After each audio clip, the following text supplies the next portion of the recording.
So one minute you're approved, the next you're not. What happened? Not all pre-approvals are created equally. So in this video, I'm going to tell you what you need to know to ensure that your pre-approval is solid.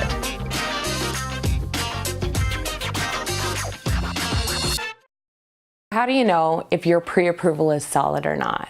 There's a couple different ways to identify this. A solid pre-approval is going to involve you feeling like you've been a little bit probed. The lender or banker is going to ask you for a lot of documentation. They're going to want a couple of years of income. They're gonna look through your bank account. They're gonna verify your deposits. They're gonna wanna know where that money comes from. They're gonna look at your RSP statements, and it's gonna feel a little naked. It's gonna feel personal. If it doesn't feel that way, it's probably not gonna hold up.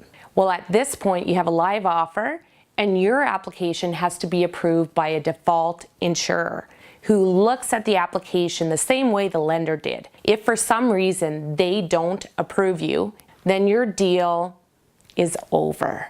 It's time to go back to the drawing board, take the feedback on why they wouldn't approve you, and work on those aspects. And this happens on every deal where you have less than 20% down.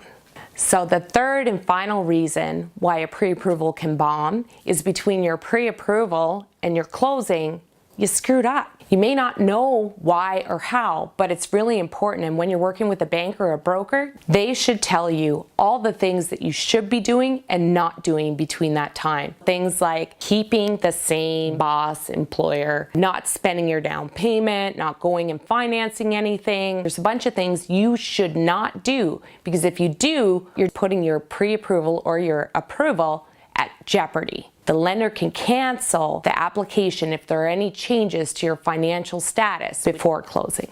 One thing you need to remember is that pre-approval is not a commitment from anyone.